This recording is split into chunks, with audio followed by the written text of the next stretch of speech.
Chers auditeurs, dans ce nouvel épisode, nous allons parler de la scalabilité d'un business et de la façon dont une entreprise peut croître sans proportionner ses coûts au rythme de son chiffre d'affaires. La scalabilité, c'est la capacité à produire plus, à servir plus de clients ou à générer davantage de chiffre d'affaires sans augmenter proportionnellement les ressources et les coûts fixes.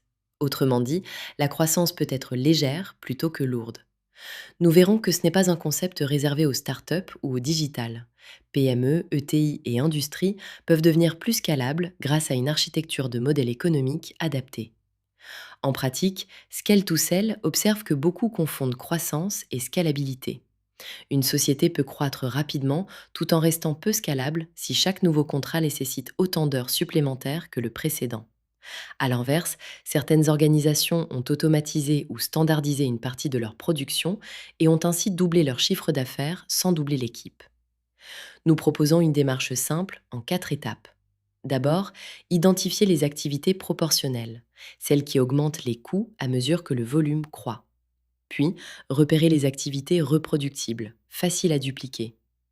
Comprendre l'effet volume sur les coûts pour évaluer le coût marginal du développement.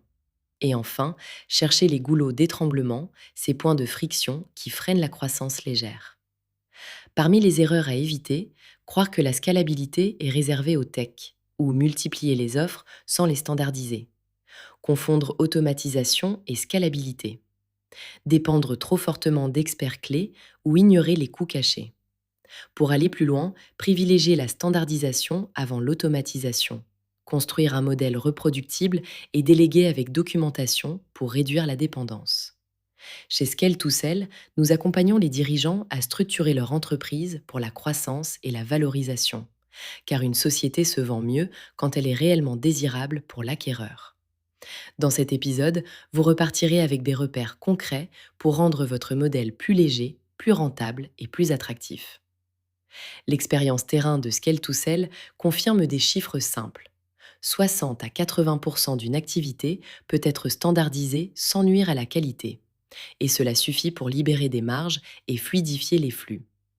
D'autres organisations montrent qu'en automatisant des éléments répétitifs et en documentant les process, il est possible d'atteindre 70% d'industrialisation sans compromettre la personnalisation là où cela compte vraiment.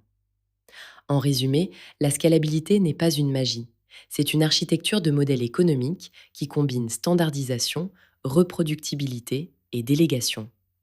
Pour aller plus loin, nous vous invitons à expérimenter ces principes dans votre contexte et à venir nous partager vos résultats. N'oubliez pas de commenter, de vous abonner au podcast et de lire notre blog pour approfondir le sujet et échanger avec nos équipes.